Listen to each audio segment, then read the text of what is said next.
إن الحمد لله نحمده ونستعينه ونستغفره ونعوذ بالله من شرور أنفسنا ومن سيئات أعمالنا من يهده الله فلا مضل له ومن يضلل فلا هادي له أشهد أن لا إله إلا الله وحده لا شريك له وأشهد أن محمدًا عبده ورسوله أما بعد أعوذ بالله من الشيطان الرجيم بسم الله الرحمن الرحيم وأن هذا صراطي مستقيما فاتبعوه ولا تتبعوا السبل فتفرق بكم عن سبيله ذلكم وصاكم به لعلكم تتقون۔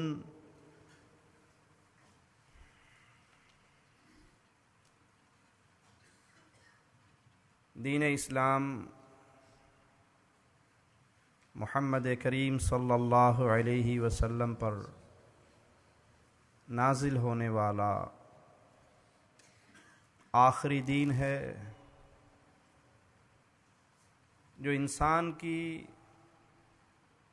زندگی اور اس جہاں کی زندگی کے بعد کے تمام مسائل کو بیان کرتا ہے۔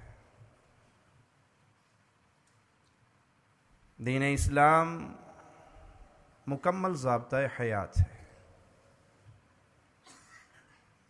چونکہ خالق کی طرف سے مخلوق کی ہدایت کے لیے بھیجا ہوا دین ہے، تو اس میں کوئی کمی نہیں ہے، اس میں کوئی پہلو پیاسا نہیں ہے، بلکہ یہ دین اللہ کی طرف سے بھیجا ہوا مکمل دین ہے۔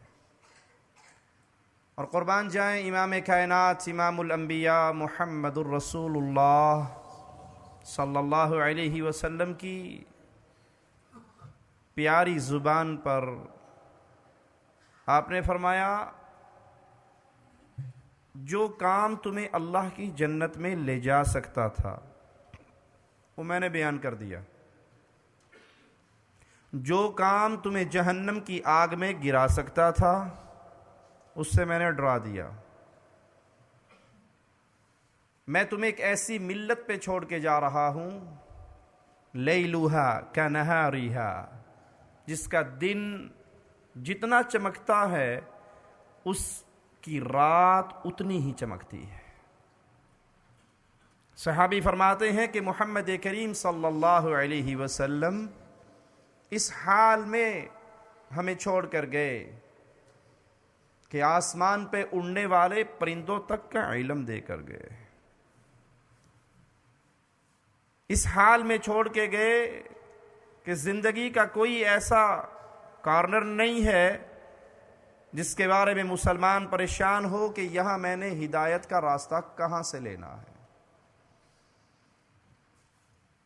اب اس دین میں جو اضافہ کرے، اس دین میں جو کمی کرے، وہ بڑا ہی بد نصیب انسان ہے۔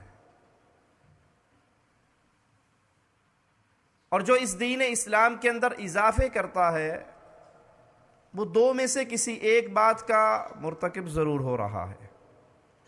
زبان سے بھلے نہ مانے نہ کہے، اس کا عمل آواز لگا رہا ہے کہ یہ عمل جو میں نے شروع کیا دین میں نہیں تھا، قرآن میں موجود نہیں، احادیث رسول صلی اللہ علیہ وسلم میں نہیں، جو میں شروع کر رہا ہوں، دو میں سے ایک بات ہے، یا تو رسول اللہ صلی اللہ علیہ وسلم بھول گئے، انہیں پتہ ہی نہیں لگا کہ یہ کام کتنا پیارا تھا، اور اگر یہ نہیں تو پھر اس کا عقیدہ یہ ہے کہ نعوذ باللہ ثم نعوذ باللہ، اللہ نے بتایا تھا محمد نے چھپا لیا صلی اللہ علیہ وسلم۔ اور دونوں عقیدوں والا انسان ہلاکت کی دلدل میں گرا ہوا ہے۔ اگر کوئی یہ گمان کرے کہ مصطفیٰ بھول گئے تو معنی یہ کہ رب کی بھیجی ہوئی شریعت پیاری پوری نہیں ہوئی، بیان پوری نہیں ہوئی۔ اور اگر کوئی یہ کہے کہ اللہ نے تو سارا کچھ بتا دیا تھا، مصطفیٰ نے چھپا لیا، اس لیے ہمیں ضرورت پڑی کہ اس کو ایک نئے ڈھنگ میں بنا کر اسلام کے نام پہ پیش کیا جائے تو معنی یہ ہے کہ رسول اللہ امین نہیں تھے؟ نعوذ باللہ ثم نعوذ باللہ۔ اسی لیے رسول اللہ صلی اللہ علیہ وسلم کا فرمان سنیے کہ بدعتی سے اللہ توبہ کی توفیق چھین لیتا ہے۔ اس سے بڑی اور ہلاکت کیا ہوگی اہل بدعت کی؟ اسے توبہ کی توفیق نہیں ملتی۔ کیوں؟ زانی زنا کرتا ہے، اس کے دل میں ڈر ہے کہ میں اللہ کی بغاوت، نافرمانی والا کام کر رہا ہوں، وہ شرمندہ ہے اپنے عمل پہ۔ چور چوری کرتا ہے، شرمندہ ہے اپنے عمل پہ، کسی بھی وقت توبہ کر سکتا ہے، کسی بھی وقت رجوع کر سکتا ہے، کسی بھی وقت اللہ سے معافی مانگ کے اپنا معاملہ سیدھا کر سکتا ہے، لیکن جو بدعت کر رہا ہے وہ گناہ کے نام پہ نہیں کر رہا، وہ تو ثواب کے نام پہ کر رہا ہے، وہ تو اچھا کام سمجھ کے کر رہا ہے۔ کیا وہ توبہ کرے گا؟ وہ جب اس کو برا سمجھے گا تو توبہ کرے گا، جب وہ اس کو برا سمجھتا نہیں، وہ سمجھتا ہے کہ جی کوئی بات نہیں، حدیث میں نہیں ہے، حرج کیا ہے؟ حرج یہ ہے کہ اگر یہ اسلام ہے تو مصطفیٰ نے بیان کیوں نہیں کیا؟ اسلام تو کمپلیٹ ہے، اسلام تو پورا دین ہے۔ اگر یہ اسلام ہے تو پیارے نبی کی حدیث دکھائیے، اور اگر یہ اسلام نہیں ہے، اگر یہ شریعت نہیں ہے تو آپ جو کام کر رہے ہیں تو مصطفیٰ پہ الزام لگا رہے ہیں کہ آپ کی بھیجی ہوئی شریعت پوری نہیں۔ اہل ایمان کے لیے اللہ کا آرڈر کیا ہے؟ آئیے قرآن حکیم کی آیت کو سامنے رکھتے ہیں، وَأَنَّ هَذَا صِرَاطِي مُسْتَقِيمًا۔ دنیا والوں، یہ راہ محمد صلی اللہ علیہ وسلم بالکل سیدھی راہ ہے، سٹیٹ وے ہے۔ جنت اور دنیا کے درمیان ایک ہی راستہ ہے جو جنت میں لے جا سکتا ہے، اور وہ صراط مستقیم ہے جس پہ محمد کریم صلی اللہ علیہ وسلم چلے۔ تمہارے لیے حکم کیا ہے؟ فَاتَّبِعُوهُ، چلو اس کے پیچھے۔ اپنی طرف سے راستے ایجاد نہ کرو، اپنی طرف سے اعمال ایجاد نہ کرو کہ جی بات تو ٹھیک ہے، میت کے افسوس کے لیے لوگ آئے ہیں، حدیث میں تو نہیں ہے کہ گٹھلیوں پہ آیت کریمہ پڑھی جائے، حدیث میں نہیں ہے، لیکن دیکھو نا، وہاں بیٹھ کے فضول دنیاوی باتیں کرنے سے تو زیادہ اچھا ہے نا کہ ہم آیت کریمہ پڑھ لیں۔ سیدنا علی رضی اللہ عنہ وارضا عیدگاہ میں آتے ہیں، ایک شخص کو عید کی نماز سے پہلے نفل پڑھتے ہوئے دیکھتے ہیں، تو کہتے ہیں یہ نفل تیرے لیے بربادی ہے۔ تو کہا علی سبحان اللہ، میں نماز پڑھ رہا ہوں اللہ کے لیے، تو کیا نماز پڑھنے کی وجہ سے برباد ہو جاؤں گا؟ کہا نماز پڑھنے کی وجہ سے برباد نہیں ہوگا، محمد کے دین میں نیا کام کرنے کی وجہ سے برباد ہوگا۔ ویری سمپل مثال اپنے سامنے رکھیے، ایک رکعت میں کتنے سجدے ہیں؟ 2۔ تیسرا سجدہ کوئی شروع کرے تو نعوذ باللہ وہ تیسرے سجدے میں دعائیں ہی پڑھے گا نا، گالیاں تو نہیں دے گا، گانے تو نہیں گائے گا، بیگم سے گپے تو نہیں ہانکے گا، سبحان ربی الاعلی یہی صدا بلند کرے گا، لیکن یہ تیسرا سجدہ اس کے لیے ہلاکت ہے، کیونکہ وہ کام کر رہا ہے جو محمد الرسول اللہ نے نہیں کیا صلی اللہ علیہ وسلم۔ اذان ختم ہوتی ہے، لا الہ الا اللہ، لا الہ الا اللہ۔ ایک مؤذن کہتا ہے جی بہت اچھی بات ہے لیکن کلمہ پورا نہیں ہوا، آج سے میں اذان ختم کروں گا لا الہ الا اللہ محمد الرسول اللہ۔ بظاہر بڑی اچھی بات ہے کہ اس نے نبی صلی اللہ علیہ وسلم کا نام لگا کے کلمہ پورا کر دیا، لیکن یہ کلمہ پورا کرنا اس کے لیے ہلاکت و بربادی کا دروازہ کھول دے گا۔ کیوں؟ وہ دین محمد میں اضافہ کر رہا ہے صلی اللہ علیہ وسلم۔ وَلَا تَتَّبِعُ السُّبُلَ، دوسرے راہوں پہ نہ چلو، ٹیڑھی ترچھی راہوں پہ نہ چلو، صراط مستقیم کو چھوڑ کر، احادیث رسول اللہ کو چھوڑ کر، قرآن حکیم کی آیات کو چھوڑ کر اپنے لیے راستے تلاش نہ کرو کہ جی ٹھیک ہے حدیث میں نہیں لیکن حرج کیا ہے۔ لائٹیں بند کر کے اگر ذکر ہو جائے، اللہ اللہ کی صدائیں بلند ہو جائیں تو حرج کیا ہے؟ تیسرے دن کا ختم، 7ویں کا ختم، 9ویں کا ختم، 10ویں کا ختم، 40واں قول برسی حدیث میں نہیں ہے، مانتے ہیں، لیکن حرج کیا ہے؟ برا ہو ان علماء سو کا جنہوں نے ان لوگوں کو بدعات میں چلانے کے لیے ڈھکوسلے گھڑے ہوئے، دلیلیں نہیں، انہیں کہو جی کیا یہ دین مصطفیٰ ہے؟ کہو جی اچھا آپ کو دین مصطفیٰ کی بڑی غیرت ہے، نبی کے دور میں کنکریٹ ہوتا تھا مسجد کی چھت پہ، نبی کے دور میں پنکھے چلتے تھے، نبی کے دور میں لائٹنگ ہوتی تھی، قالین بچتے تھے۔ سبحان اللہ، کیا یہ دین ہے؟ کیا یہ اسلام ہے؟ کیا کسی عالم نے یہ فتویٰ دیا کہ جس مسجد میں لائٹیں نہیں، موم بتیاں جل رہی ہیں، وہاں نماز 12% ملے گی اور جہاں لائٹیں ہیں وہاں 25% ملے گی؟ یہ فتویٰ کسی نے دیا؟ یہ دنیاوی ضروریات ہیں جس کو اٹھا کر آپ اپنی جہالت کے سامنے دلیل کے طور پہ پیش کرتے ہیں۔ نبی صلی اللہ علیہ وسلم جہاز میں بیٹھے تھے، نبی صلی اللہ علیہ وسلم نے ٹرین میں سفر کیا، پیارے نبی نے کیا کار چلائی؟ ارے بھائی، اگر یہ چیزیں اس دور میں ہوتی اور مصطفیٰ استعمال نہ کرتے، رب محمد کی قسم ہم بھی نہ کرتے۔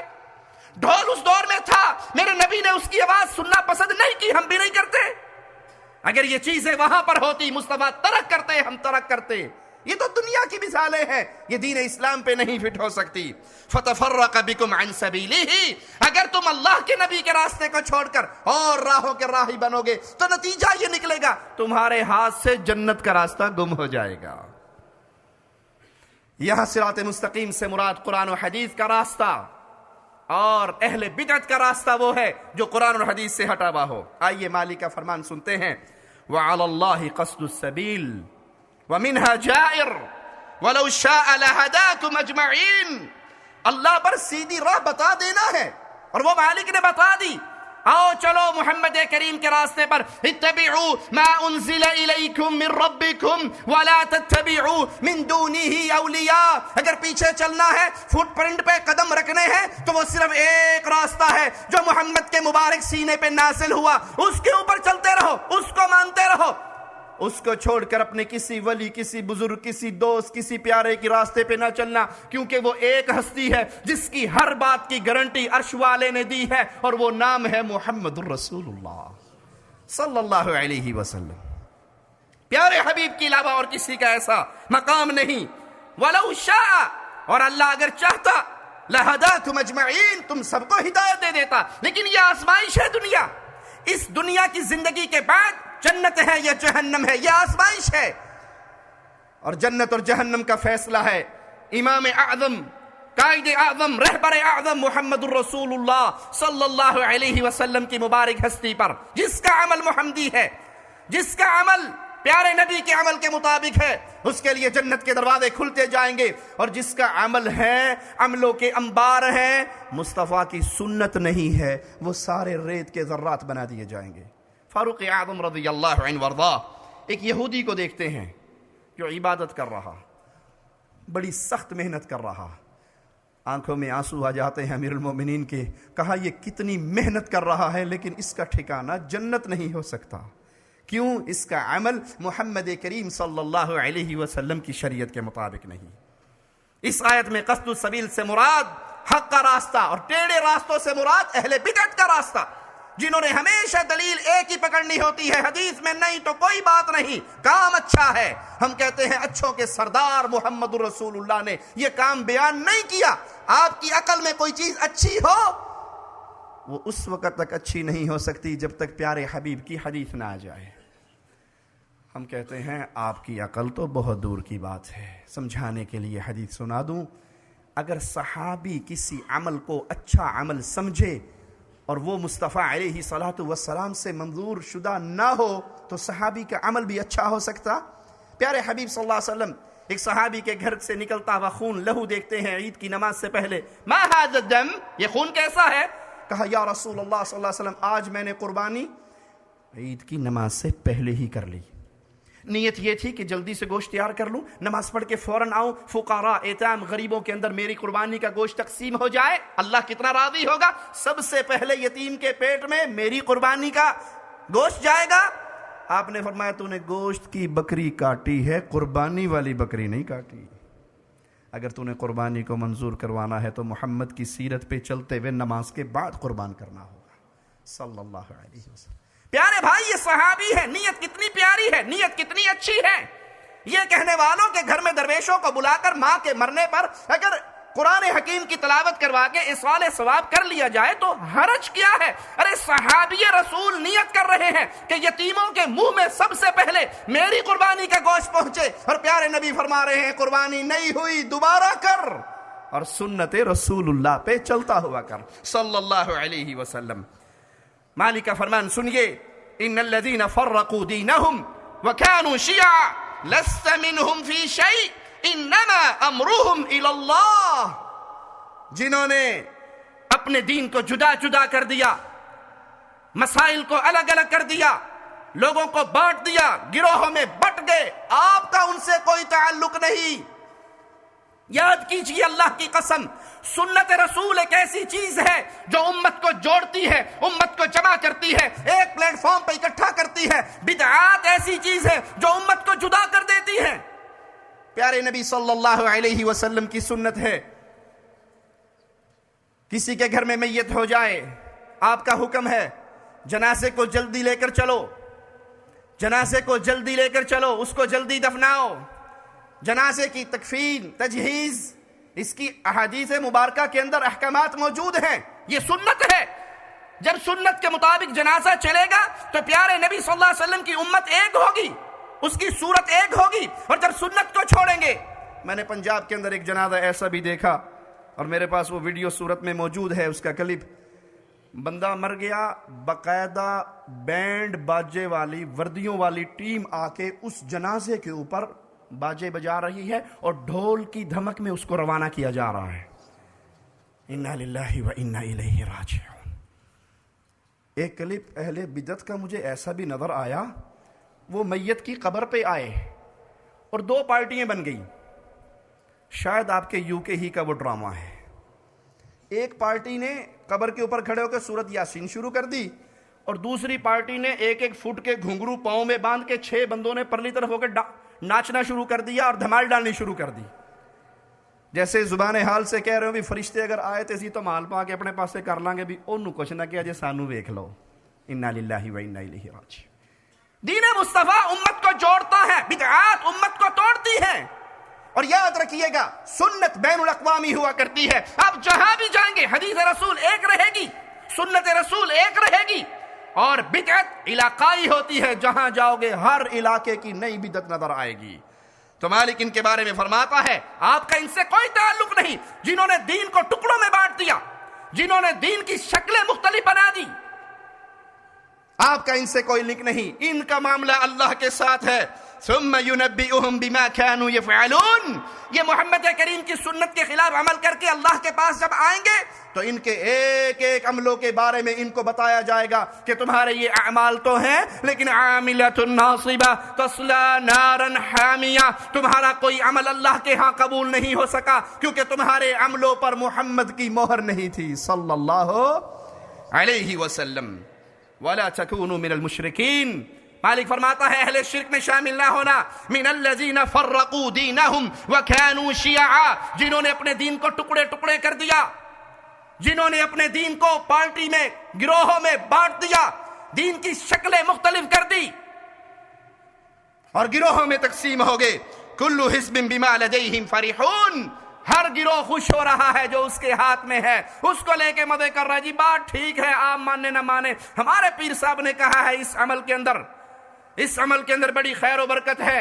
ایک ذکر کے عمل کو اپنے سامنے رکھیے اور اللہ کی قسم اس ذکر کے عمل پر آپ کو ہزاروں پارٹیاں مل جائیں گی۔ پیارے نبی کے صحابی عبداللہ ابن مسعود مسجد میں آئے، لوگوں کو دیکھا ڈھیریے پتھر رکھے ہوئے ہیں، گروپ بنے ہوئے ہیں، اور ایک کہتے ہیں سبحان اللہ، سارے کہتے ہیں سبحان اللہ، ایک کہتا ہے اللہ اکبر، سارے کہتے ہیں اللہ اکبر۔ ابن مسعود کے شاگرد نے ابن مسعود کے دروازے پہ انتظار کیا رضی اللہ عنہ وارضا، اور کہا میں نے بڑا عجیب منظر دیکھا ہے۔ کہا منع نہیں کیا، کہا میں آپ کا انتظار کر رہا تھا۔ آپ گئے ان کے پاس اور کہا ابھی تو میرے نبی کے وہ برتن نہیں ٹوٹے جس میں محمد کھانا کھایا کرتے تھے صلی اللہ علیہ وسلم، میرے نبی صلی اللہ علیہ وسلم کے وہ صحابہ فوت نہیں ہوئے جنہوں نے آپ کی صحبت کو پایا تھا، ابھی سے نیا کام دین کے اندر۔ کہا ابن مسعود ہم تو خیر ہی چاہ رہے ہیں، کام تو اچھا کر رہے ہیں۔ کہا اچھے کام کا ارادہ بہت دنیا کرتی ہے لیکن وہ اچھا نہیں کر سکتی جب تک محمد کے پیچھے نہ چلے صلی اللہ علیہ وسلم۔ اور پھر یہ بدعت کا آغاز کرنے والے ابن مسعود فرماتے ہیں یہ خوارج کی جماعت کے ساتھ جا ملے۔ یہ ابتدا تھی ذکر کے اندر نئے نئے کام کی۔ آج آپ ذکر کو یوٹیوب پہ لکھ کے چیک کر لو، کہیں لائٹیں بند ہو کے سانس سے ذکر ہوتا ہے، یہ کیا ہے لا الہ، یہ کیا ہے الا اللہ۔ تو زبان ہلانے میں محنت ہوتی ہے، زبان کو چھوڑو، ناک سے ذکر کرو، کیا ہوگا؟ دل جاری ہوگا، آپ کا دل اللہ اللہ اللہ کرے گا۔ محمد کریم نے یہ محفلیں، پیارے حبیب نے یہ محفلیں صلی اللہ علیہ وسلم ابو بکر عمر عثمان کو سکھائی۔ ناک والی پارٹی الگ ذکر کر رہی ہے، ایک پارٹی پٹھانوں کی ہے، وہ کہتے ہیں یہ ناک ہلانا بھی بڑا دور کا کام ہے، بابا صرف انگلی ہلا کے ذکر کرتا ہے۔ وہ بابا کرنٹ مارتا ہے انگلی سے، اور انگلی ہلاتے ہیں اور پوری مسجد کے اندر دھمال پڑتی ہے، پیچھے عیسیٰ خان کی غزلیں چل رہی ہیں، عشقیہ غزلوں پہ اللہ کا ذکر ہو رہا ہے۔ تم اللہ کے دین کے ساتھ اتنا کھیل کھیلتے ہو؟ پگڑیے وہاں پہ پڑی ہوئی، کسی کی قمیضیں اتری ہوئی، اور وہ کرنٹ کے ساتھ وہ کانپتا دھاپتا۔ میں کہتا بابا جی اینا کرنٹ لئی پھرنا ہے، پاکستان دی لوڈ شیڈنگ ہی ختم کر چھڑ۔ ہمارے ملکوں میں بیچاروں کے فریج نہیں چلتے، انگل لگا کے فریج ہی چلا دے۔ یہ ذکر کے اوپر ایک بدعت کو اگر آپ دیکھیں تو آپ کو سینکڑوں گروہ نظر آئیں گے۔ چند دن پہلے میں پاکستان کا ایک بہت بڑا فتنہ گوہر شاہی، جس نے اعلان کیا تھا کہ میری تصویر چاند میں بھی نظر آ گئی اور میری تصویر حجر اسود میں بھی نظر آ گئی، اور میں ہی وہ ہوں جس کے بارے میں اللہ کے نبی صلی اللہ علیہ وسلم نے خوشخبری دی تھی، اس کا گدی نشین ہے یونس گوہر شاہی۔ کسی دور میں ذکر ہوتا تھا اللہ اللہ اللہ، سمجھ آتا ہے کم از کم اللہ کا نام تو لے رہا ہے۔ اس نے نیا ذکر ایجاد کیا ہے، اور واللہ میرے موبائل کے اندر وہ کلپ موجود ہے، یوٹیوب پہ موجود ہے، یونس گوہر شاہی کا ذکر لکھیں گے تو کھل جائے گا۔ وہ کہتے ہیں کتے ہیں بھی کتے ہیں، گوہر شاہی کے کتے ہیں۔ اب اس پہ پورا سر ہل رہا ہے، پورا مجمع ہل رہا ہے، اور آوازیں بلند ہو رہی ہیں، اور کہہ رہے ہیں ہم اس ذریعے سے اللہ کو یاد کر رہے ہیں۔ انا للہ و انا الیہ راجعون۔ قرآن نے سچ کہا، اہل بدعت گروہوں میں بٹے ہوئے، پارٹیوں میں بٹے ہوئے، ایک ایک مسئلے پہ آپ کو 20 بدعتیں نظر آئیں گی۔ یہ کیوں؟ کیونکہ سنت امت کو اکٹھا کرتی ہے، اس کو چھوڑ دیا، بدعات کا راستہ اختیار کیا تو امت ٹکڑوں میں بدل گئی۔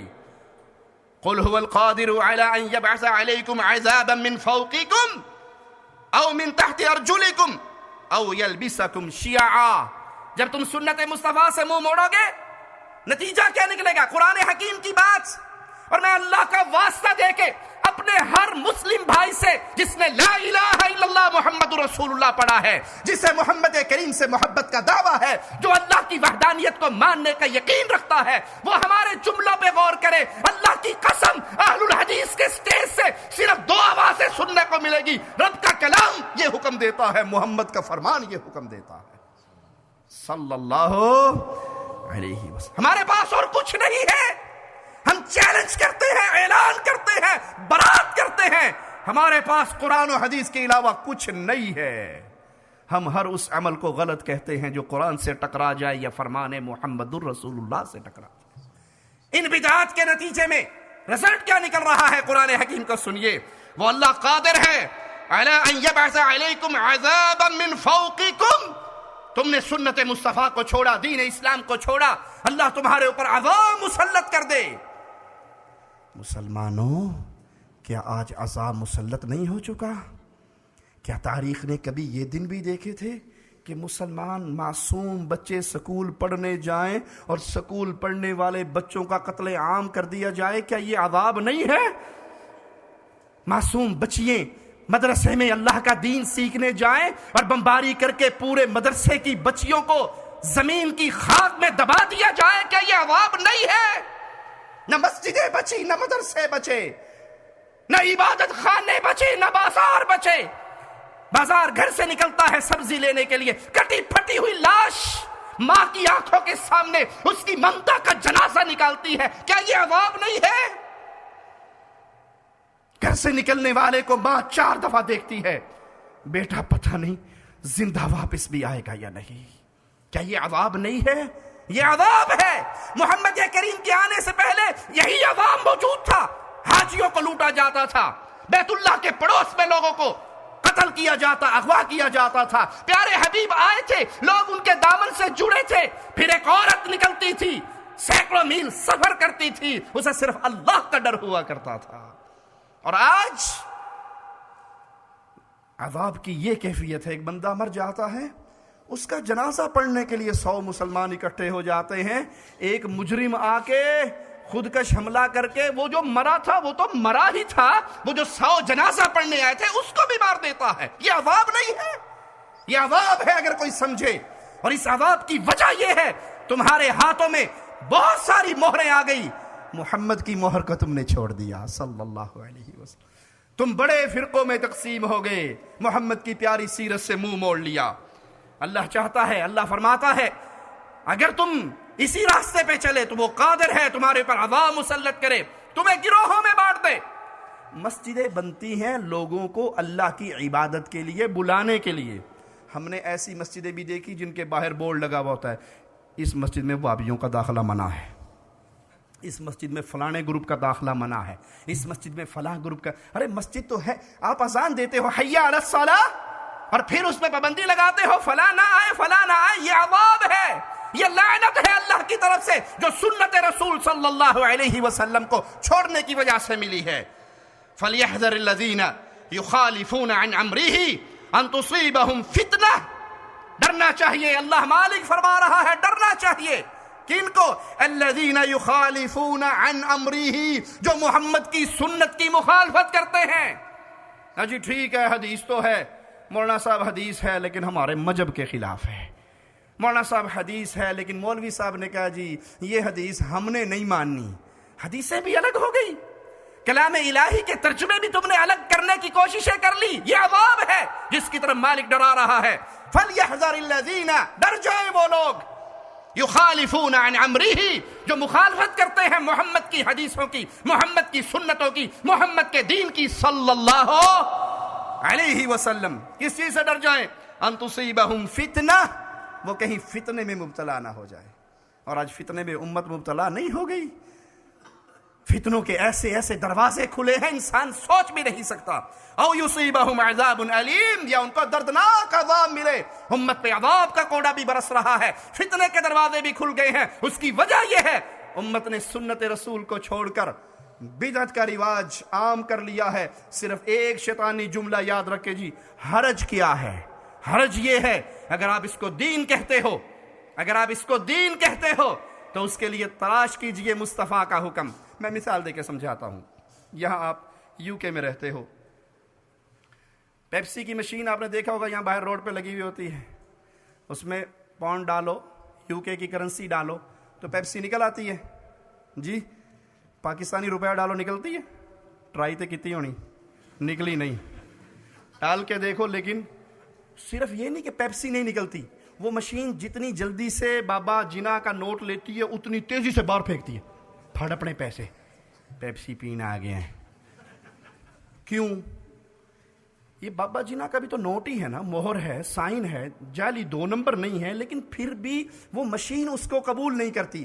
وہ کہتی ہے کہ آپ یو کے میں رہتے ہو, یہ کنگڈم ہے, یہاں کی حکومت کی مہر لے کر آؤ تو آپ کو اہلاً و سہلاً ویلکم کہا جائے گا, جو مانگو گی آپ کو مل جائے گا. اور جس باؤنڈری میں آپ رہتے ہو, جس حکومت کا سکہ یہاں پہ چلتا ہے, دوسری حکومت کا سکہ چلاؤ گے تو مع السلامہ, پھر باہر جاؤ, ہمیں ضرورت نہیں ہے. بھائی ایک سکہ میں آپ کو بتاؤں جو قیامت کے دن چلے گا, محمد فرق بین الناس صلی اللہ علیہ وسلم. اللہ کا واسطہ ہے, بڑے درد کے ساتھ, بڑی محبت کے ساتھ یہ پیغام دے رہا ہوں. محمدی سکہ وہ تنہا سکہ ہے جو قیامت کے دن چلنا ہے. رب محمد کی قسم, وہاں پہ اور کوئی سکہ نہ ہوگا, نہ حنفیت کا, نہ شافعیت کا, نہ مالکیت کا, نہ وہابیت کا, نہ بریلوی, نہ دیوبندی, نہ سنی, نہ فلاں قادری, چشتی, رضوی, نوری, سور وردی, وردی بغیر وردی, کچھ نہیں ہوگا. ایک چیز, محمدی ہو تو آؤ, نماز محمدی جنت کھل گئی, روزہ محمدی جنت کھل جائے گی. ایک ایک عمل محمد فرق بین الناس, لوگوں میں فرق ہوگا. جنتی کون ہے, جہنمی کون ہے, کسی امام کے قول پہ نہیں, کسی بابے کے قول پہ نہیں, کسی شیخ کے قول پہ نہیں. یہاں قول چلے گا تو حسنین کے نانا محمد کا چلے گا صلی اللہ علیہ وسلم. اپنے عملوں پہ اس مہر کو تلاش کیجئے. نماز پڑھیے تو محمدی مہر کو تلاش کیجئے, روزہ رکھیے تو محمدی مہر کو تلاش کیجئے. یہ سنت کی مہر ہوگی, جنت میں جانے کا معاملہ آسان ہو جائے گا. اور اگر پوری کائنات کی مہریں آپ نے ڈھونڈ لی, مصطفیٰ کی مہر اس میں نہ ہوئی, وہ عمل برباد ہے. بخاری و مسلم میں رسول اللہ صلی اللہ علیہ وسلم کا فرمان سنیے, من احدث فی امرنا هذا ما لیس منہ فہو رد. یہ پیمانہ ہے, اللہ کی قسم یہ ترازو ہے, یہ تھرمامیٹر ہے عمل چیک کرنے کے لیے قیامت کے دن اس کا کیا نتیجہ نکلنے والا ہے. پیارے نبی فرماتے ہیں, جس نے کوئی ایسا عمل ہمارے اس شریعت میں, اس دین میں اضافی کیا, اپنے پاس سے کیا, جو ہم نے نہیں بتایا, وہ مردود ہے. اس چھلنی کو لے کے جائیے, زندگی بھر کو چھان لیجئے, تیجا, ناواں, 7واں, 10واں, 40واں قول کنڈے، برسی، نبی نے کیا؟ جو کہیں ہاں کیا، ان سے ویری سمپل کویسچن، عام عقل میں آ جانے والی بات، اس دیکھو جی ہم نماز پڑھتے ہیں تو نماز کو عربی میں کیا کہتے ہیں جی؟ صلاۃ۔ آپ چندہ دیتے ہو مساجد میں، مدارس میں، عربی میں کیا کہتے ہیں؟ صدقہ۔ مولوی صاحب تیجے دی عربی تے دس دیو۔ تیسرے دن کا ختم، رسم سوئم، اس کی عربی کیا ہے؟ 7ویں کا ختم، 9ویں کا ختم، 40ویں کی عربی، رسم چہلم کی عربی کوئی مولوی بتا دے، ہم اس کی بات ماننے کے لیے تیار ہیں۔ اس سے پوچھو گے نا جی یہ رسم چہلم کی عربی، کہیں گے پٹھا سوال کر رہے ہو، یہ تو ہم نے بنائی انڈیا میں ہے تو اس کی عربی کیسے بتائیں؟ یہ تو made in India, made in Pakistan رسم ہے، نہ تیجے کی عربی، نہ 7ویں کی، نہ 10ویں کی، نہ 9ویں کی۔ کنڈے کی عربی کیا ہے؟ سر یہ رسم قل تو کہتے ہیں کہہ دو، مولوی نو کہہ دو ساڑھے گھر قل نہیں ہونے، اس قل کی عربی کیا ہے؟ یہ سوال کیجئے مولویوں سے، وہ جواب نہیں دے سکیں گے۔ کیوں؟ یہ بنائی ہوئی بات ہے، اس کا شریعت محمدیہ میں وجود نہیں ہے۔ اور جس عمل کا پیارے نبی کی زندگی میں، آپ کے صحابہ کی زندگی میں وجود نہیں، آپ فرما رہے ہیں جس نے دین میں اضافہ کیا وہ عمل مردود ہے۔ صحیح مسلم میں پیارے نبی صلی اللہ علیہ وسلم کا یہ فرمان موجود ہے، من عمل عملا لیس علیہ امرنا فہو رد۔ جس نے کوئی ایسا کام کیا جس پہ ہمارا حکم نہیں، ہماری مہر نہیں، ہماری تعلیم نہیں، وہ حدیث پیارے نبی سے ثابت نہیں، وہ سنت مصطفیٰ نہیں، اس کو صحابہ نے دین نہیں سمجھا، وہ مردود ہے۔ پوچھئے اللہ کا واسطہ دے کے۔ عید میلاد النبی پیارے نبی نے منائی 63 سالہ زندگی میں، کبھی جلوس نکلا مدینے میں؟ کبھی سیدنا بلال نے اونٹوں کے گلے میں ہار ڈالا؟ کبھی 12 ربیع الاول کو بلال نکلے، جلوس چلے؟ کبھی کنڈے ہوئے، کبھی 7واں ہوا، کبھی کسی صحابی کی قبر پختہ ہو کے اس پہ قبہ بنا، کسی کی قبر پہ چادر چڑھی، کسی کی قبر پہ آگے موم بتیاں جلی۔ من عمل عملا لیس علیہ امرنا فہو رد۔ جس نے کوئی ایسا عمل کیا، ایک ہی بات، اتھینٹک بات، کہ وہ نبی سے ثابت نہیں تھا، وہ مردود ہے۔ جس عمل کی اساس موجود ہو نبی کے دور میں اور وہ عمل نہ کیا جائے، کیا سیدہ خدیجہ پیارے نبی کی زندگی میں فوت نہیں ہوئی؟ سیدہ خدیجہ کے لیے اصال ثواب کا محفل صحابہ نے جمائی، قرآن کلام بخشا ہوا، اللہ کا واسطہ ہے۔ پوچھئے اپنے بزرگوں سے، اور اگر وہ کہیں نہیں اس وقت نہیں ہوا، بھائی عورت تو مری تھی، اس کی قبر پختہ نہیں ہوئی، ولیہ مری تھی، اور خدیجہ ایسی ولیہ ہے جس کے لیے آسمان سے جبریل آ کر کہا کرتا تھا، اے مصطفیٰ خدیجہ کو رب کا سلام کہہ دو، اس کو کہہ دو رب نے تیرے لیے جنت میں موتی کا محل بنایا ہے۔ جس کے جنتی ہونے میں کوئی شک نہیں تھا، اس کا مزار کیوں نہ بنا، اس پہ میلے کیوں نہ لگے، اس پہ عرس کیوں نہ لگے، اس پہ چادریں کیوں نہ چڑھی، اس پہ اگربتیاں موم بتیاں کی لائٹنگ کیوں نہ ہوئی؟ اگر یہ دین تھا تو مصطفیٰ خدیجہ کی قبر پہ کرتے، سید الشہداء امیر حمزہ کی قبر پہ کرتے، اور اگر نہیں تو اللہ کی قسم یہ سب بدعات ہیں جو سنت مصطفیٰ کو چھوڑ کر تم نے غیروں کی تقلید میں اپنا لی ہیں۔ پیارے نبی فرما رہے ہیں کہ ایسا اصول دے کے جا رہے ہیں، جس نے کوئی ایسا عمل کیا جس پہ میری مہر نہیں وہ مردود ہے۔ صحیح مسلم میں پیارے نبی صلی اللہ علیہ وسلم کا یہ فرمان ہے، آپ نے فرمایا جس نے کسی کو ہدایت کی طرف بلایا، جس نے کسی کو ہدایت کی طرف بلایا تو اس کو ہدایت کی طرف بلانے کا پورا ثواب ملے گا۔ جتنے لوگ اس کی آواز کو سن کے راہ ہدایت کے راہی بنیں گے، سارا ثواب اس کو بھی ملے گا۔ ملیونیر ہونے کی خواہش رکھنے والوں، کاروبار شروع کرتے مولوی کے پیچھے پڑنا، مولوی صاحب دعا ہی کر چھڈو۔ ایک تاجر کو میں نے فون کیا، میں نے کہا شیخ کیا حال ہے؟ کہتا دعا کی بڑی سخت ضرورت ہے۔ ویسے بھی شیخ فیملی سے تھا، وہ میرے دوست تھے، تو میں نے ویسے پوچھا کہ میں شیخ صاحب کی دعا کراں؟ کہنا دعا کرو اللہ کرے پیسے اندر سیلاب ہی آ جائے۔ انا للہ و انا الیہ راجعون۔ کوئی حرج نہیں، حلال طریقے سے سیلاب بھی آ جائے تو لوٹ لو، اللہ کی نعمتیں ہیں، لیکن سوال اس سے بڑی اللہ کی قسم کوئی تجارت نہیں ہے جو محمد نے بتائی ہے صلی اللہ علیہ وسلم۔ جس نے ہدایت کی طرف بلایا، اس کے پیچھے اس کی آواز سن کے جتنے لوگ ہدایت کے راستے پہ آئے، سب کا ثواب اس بلانے والے کو اللہ دے گا۔ اگر آپ آواز لگاتے ہو بھائیو، سیدنا علی نے اللہ سے مانگا، محمد کریم نے اللہ سے مانگا، موسیٰ علیہ السلام نے اللہ سے مانگا، سیدنا یونس علیہ السلام نے اللہ سے مانگا، ابراہیم علیہ السلام نے اللہ سے مانگا، تم بھی اللہ سے مانگو۔ جو فوت ہو گئے وہ جنتوں میں چلے گئے، قبروں میں دفن ہو گئے، دنیا میں ان کا کوئی اختیار نہیں ہے۔ آپ کی آواز سن کے اگر کوئی یا علی کہنے سے باز آ گیا، آپ کی آواز سن کے کسی نے اپنی پیشانی کو قبروں سے اٹھا کے مولا کے سامنے جھکانا شروع کر دیا، آپ کی آواز سن کے گلے میں پڑے ہوئے تعویذوں کو توڑ دیا، آپ کی آواز سن کے قرآن حکیم سے جڑ گیا، آپ کی آواز سن کے سنت مصطفیٰ سے جڑ گیا، جب تک زندہ رہے گا جتنی نیکی یہ کرے گا سارا ثواب آپ کے اکاؤنٹ میں آئے گا۔ یہ ہے تجارت، یہ ہے ثواب کا راستہ جس کو ہم بھول گئے۔ ہم کہتے جی مولوی صاحب اتنا زور نہ لگائیں، ہمیں توحید سمجھ آ گئی ہے اور ہم نے مان لی ہے الحمدللہ۔ ہم کہتے ہیں آپ کی ساری باتیں ٹھیک ہیں، لیکن دیکھو نا میں کسی اور کو کہوں گا تو انہوں پتہ لگ جائے گا بھابیاں دا کر رہے ہیں۔ یہ کام آپ کے ذمہ، روڑا پائی رکھو، سانو نہ کچھ کہو، ہم سے جو چندہ لینا ہے وہ لے لو، لیکن ہم کسی کو دعوت دیں، ہم اپنے دروازے پہ آئے ہوئے سے کہیں کہ یہ کنڈوں کا حلوہ ہم نے نہیں لینا، ہم کہیں کہ یہ حسین کے نام کی سبیل ہم نے نہیں لینی، ہم کہیں تو وہ الیکشن میں ووٹنگ جب ہوتی ہے تو بیڑا غرق ہو جائے گا، میری صندوقڑی میں بھابی ہے کنے جڑے ووٹ پان گے۔ تو اس کا معنی یہ ہے کہ ہم نے محمد کی سنت کو چھوڑ دیا۔ پیارے نبی صلی اللہ علیہ وسلم فرما رہے ہیں اس کے ثواب میں کوئی کمی نہیں ہوگی، جتنی نیکی وہ کریں گے اتنا اجر اس کو بھی ملے گا۔ اور جس نے گمراہی کی طرف بلایا، سنیے اور سنائیے، یاد کیجیے اور آگے پہنچائیے، جس نے گمراہی کی طرف بلایا، جس نے قبروں کے سجدوں کی طرف بلایا، جس نے مردوں کو غوث اعظم کہنے کی طرف بلایا، جس نے غیر اللہ سے مدد مانگنے کی طرف بلایا، جس نے غیر اللہ سے امیدیں لگانے کی طرف بلایا، تو پھر وہ سارا گناہ اس کے ذمہ ہوگا۔ اس کے پیچھے جتنے چلیں گے وہ سب گناہگار ہوں گے، ان کے اکاؤنٹ میں گناہ کم نہیں ہوں گے، لیکن سارا گناہ اس مولوی کے کھاتے میں بھی پڑیں گے جو گمراہی کی طرف چلا رہا ہے۔ جو سنت کی طرف بلائے اہل سنت کے سارے ثواب لے جائے، جو بدعت کی طرف بلائے وہ اہل بدعت کا سارا گناہ لے کے جائے گا۔ بخاری و مسلم میں ہے، سیدنا حذیفہ رضی اللہ عنہ سے روایت ہے، فرماتے ہیں میں نے پیارے نبی سے ہمیشہ لوگ خیر کا سوال کرتے تھے، میں شر کا سوال کرتا تھا۔ لوگ خیر کے بارے میں پوچھتے تھے، میں شر کے بارے میں پوچھتا تھا، اس ڈر سے کہ بے علمی میں کہیں شر کے چنگل میں پکڑا نہ جاؤں۔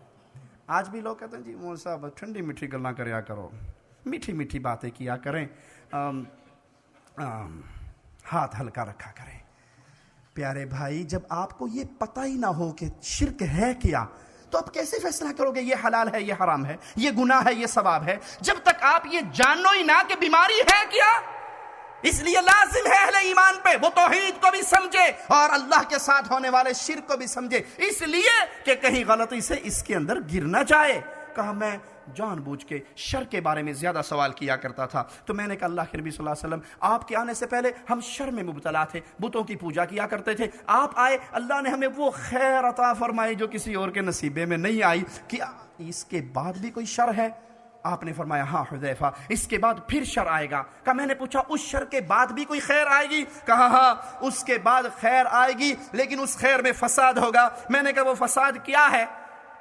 پیارے نبی کی حدیث صحیح بخاری صحیح مسلم قرآن کے بعد اتھینٹک ترین بکس ہے، سیدنا حذیفہ کی روایت ہے اس شر کے بعد خیر آئے گی لیکن خیر میں کچھ فساد ہوگا۔ میں نے کہا اللہ کے نبی صلی اللہ علیہ وسلم وہ فساد کیا ہوگا؟ کہا کچھ لوگ ہوں گے وہ ایسے نئے نئے طریقے ایجاد کریں گے جو محمد کے بتائے ہوئے نہیں ہوں گے صلی اللہ علیہ وسلم۔ کچھ لوگ ایسے طریقے ایجاد کر لیں گے جو پیارے نبی نے نہیں بتائے ہوں گے، ان طریقوں پہ چلنے والے اس فساد کی راہ پہ چلیں گے۔ اور زمانے میں یہ بات واضح ہو چکی ہے کہ آج کلمہ پڑھنے والوں میں یہ سینس ختم ہو گئی کہ ہم چیک کریں یہ حدیث رسول ہے یا نہیں، یہ ثابت ہے محمد کریم صلی اللہ علیہ وسلم کی شریعت سے۔ بجی کام اچھا ہے جی، ثواب کا کام ہے، نیکی کا کام ہے، کرنا چاہیے۔ ارے بھائی کہیں اس نیکی کے کام کے چکر میں آپ جہنم کا انگارہ نہ بن جائیں۔ وہ نیکی بنتی ہی تب ہے جب محمد کی زبان سے ادا ہوتی ہے صلی اللہ علیہ وسلم۔ کہا اچھا مجھے بتاؤ وہ فساد برپا کرنے والے کون ہوں گے؟ کہا تم ان کو پہچانو گے، تم ان کو پہچانو گے، بعض کو نہیں پہچانو گے، وہ تمہاری بنی جنس میں سے ہوں گے، ان کی چمڑی تمہارے جیسی، ان کی زبان تمہارے جیسی، وہ تمہاری طرح کے انسان تمہارے اندر میں سے ہوں گے، اور کہا پھر میں کیا کروں؟ کہا مسلمانوں کی جماعت سے چمٹ جانا، ان کے امام سے چمٹ جانا۔ کہا اگر مسلمانوں کی جماعت نہ ہو، امام نہ ہو، کہا پھر ان اہل بدعت سے الگ ہو گئے، کسی درخت کی جڑ میں بیٹھ کے اس کی جڑیں چبا چبا کے مر جانا یہ تمہارے لیے بہتر ہے، اس کی بجائے کہ تم اہل بدعت کے ساتھی بنو۔ وہ بھائی سنیں یہ فرمان جو کہتے ہیں جی مجھے پتا ہے مولانا صاحب ہمارے پڑوس میں جو ادارے ہیں وہاں امام صاحب شرک کرتے ہیں، لیکن دیکھو نا فرض نماز تو جماعت کے ساتھ ہی پڑھنی چاہیے نا۔ ارے بھائی ایک بندہ شرک کرتا ہے، نبی فرما رہے ہیں اپنے صحابی کو سب کو چھوڑ کے درخت کی جڑ میں بیٹھ کے اس کی جڑیں چبا لینا، وہاں مر جانا، لیکن کسی اہل بدعت کی جماعت کا حصہ نہ بننا۔ آپ کے پاس گھر جانے کے دو راستے ہیں، ایک گاڑی کے ذریعے، ایک پیدل۔ آپ کے پاس اپنی گاڑی نہیں ہے، آپ کسی ٹیکسی میں بیٹھتے ہو لیکن ٹیکسی ڈرائیور اندھا ہے، پیدل جانا پسند کرو گے یا اس اندھے کے ساتھ بیٹھو گے؟ جی کوپائن میں 2 دن بعد گھر پہنچ جائیں گا، لیکن پہنچتے جاؤں گا نا انے مگر بہ کے مرنا ہے، وہ تو مرے گا مارے گا۔ ارے بھائی جو رب کی توحید کو نہیں سمجھا، جس کا ماتھا خاک پہ پیروں فقیروں بابوں کے قدموں میں گرتا رہا، کیا وہ ایمان کا اندھا نہیں ہے؟ آپ کو شوق چڑھا ہوئے میں نے جماعت سے پڑھنی ہے، اپنی بیوی کو پیچھے کھڑا کرو، بچیوں کو پیچھے کھڑا کرو، جماعت کرو۔ مشرک کے پیچھے نماز نہیں ہوا کرتی۔ پیارے نبی صحابی کو یہی تعلیم دیتے ہیں، درخت کی جڑوں میں تنہا بیٹھ کے کھانے کو نہ ملے تو جڑیں چبا لینا، لیکن اہل شرک اور اہل بدعت کا ساتھی نہ بننا۔ صحیح مسلم میں پیارے نبی صلی اللہ علیہ وسلم کا فرمان ہے، آپ نے فرمایا لوگوں میں انسان ہوں۔ کون کہہ رہا ہے؟ بولیے کون کہہ رہا ہے؟ محمد کریم صلی اللہ علیہ وسلم کیا فرما رہے ہیں؟ میں کون ہوں؟ وہ کہاں کہتے ہیں یہ بڑے بھابی گستاخ نہیں کہتے ہیں نبی بشر ہے، جو نبی کو بشر کے واجب القتل ہوتا ہے گستاخ ہوتا ہے۔ ارے بھائی صحیح مسلم میں محمد کریم صلی اللہ علیہ وسلم کی مبارک پاکیزہ طیبہ طاہرہ لسان سے آواز نکل رہی ہے، لوگوں میں انسان ہوں، نور من نور اللہ نہیں ہوں۔ وہی جو مستوی عرشدہ خدا ہو کر اتر پڑا مدینے میں مصطفیٰ ہو کر نہیں ہوں، میں انسان۔ قریب ہے میرے پاس موت کا بلاوا آ جائے، قریب ہے مجھے کوئی بلانے والا بلا لے، لینے والے لے جائیں۔ جو یہ کہے نبی فوت ہو گئے وہ قتل کے قابل، وہ گستاخ رسول، وہ بے ایمان، اس کا بائیکاٹ کر دو، اسے بستی سے نکال دو۔ اتنے بڑے ظالم، اتنے بڑے مجرم نبی کے بارے میں کہتے ہیں نبی فوت ہو گئے۔ بھائی صحیح مسلم میں پیارے نبی خود فرما رہے ہیں، لوگوں میں انسان ہوں، قریب ہے رب کا قاصد میرے پاس آئے، میں اس قاصد کی آواز پہ لبیک کہوں اور میں چلا جاؤں، مجھے موت آ جائے۔ لہذا میں تمہارے درمیان 2 چیزیں چھوڑ کے جا رہا ہوں۔ پیارے نبی فرما رہے ہیں میں تمہارے درمیان کتنی چیزیں چھوڑ کے جا رہا ہوں؟ 2۔ کون کون سی؟ ایک دمڑی والی سرکار تو ایک پیر شادی شہید صاحب۔ کیا چھوڑ کے جا رہا ہوں؟ ایک بابا جی کا کلام اور ایک حضرت جی کا فرمان، ایک پیر 11ویں والے کا فرمان تو اور ایک پیر 12ویں والے کا فرمان۔ ایک بغداد والا بابا چھوڑا، ایک ملتان والا بابا چھوڑا ہے، ایک مانسیرے والا بابا دیا ہے اور ایک دنکے شاہ دیا ہے۔ کیا کہا پیارے نبی؟ ارے بھائی تو کلمہ تو رسول کا پڑھتا ہے، پیارے نبی کی اتنی سی بات بھی تیری عقل میں نہیں آتی؟ میں تمہیں 2 چیزیں دے رہا ہوں، اتھینٹک 2 چیزیں۔ کیا؟ آسمان والے کا کلام، مدینے والے کا فرمان۔ میں جا رہا ہوں، قریب ہے میں چلا جاؤں، اللہ کا بلاوا آئے اور میں چلا جاؤں۔ پہلی چیز تمہیں میں نے اللہ کی کتاب دی ہے جس میں نور ہے، جس میں ہدایت ہے۔ اللہ کی قسم اگر قرآن سے کسی کو ہدایت نہیں ملتی تو اس کے نصیب میں ہدایت نہیں ہے۔ قرآن سے کسی کو نور نہیں ملتا تو اس کا سینہ ہمیشہ سیاہ رہنے والا ہے۔ قرآن نور ہے، نور توحید ہے، توحید کا پیغام دینے والی کتاب ہے۔ اللہ کی رسی کو مضبوطی سے تھامے رکھنا اور اتباع کے راستے پہ چلنا، نئے نئے کام کا آغاز نہ کرنا بلکہ اتباع کے راستے پہ چلنا۔ جس نے قرآن و حدیث کو چھوڑ دیا وہ گمراہ ہو گیا، لہذا کتاب اللہ کو مضبوطی کے ساتھ تھام لو۔ آئیے صحابہ کرام رضوان اللہ علیہم اجمعین کے فرامین سنتے ہیں، پیارے نبی کے اصحاب کیا بیان فرماتے ہیں، کیا درس دیتے ہیں۔ جو رسول اللہ صلی اللہ علیہ وسلم کے مبارک سکول سے، آپ کے پیارے مدرسے سے سب سے پہلی ٹیم نکلی امت اسلامیہ کی ہدایت کے لیے رہنما بن کر، انہوں نے درس کیا دیا۔ سیدنا ابو بکر صدیق رضی اللہ عنہ فرماتے ہیں، لوگوں میں صرف متبع ہوں، بدعتی نہیں ہوں، میں صرف پیچھے چلتا ہوں مصطفیٰ صلی اللہ علیہ وسلم کے، اپنی طرف سے کام ایجاد نہیں کرتا۔ آج سے 30-35 سال پیچھے لوٹ جائیے، لوگ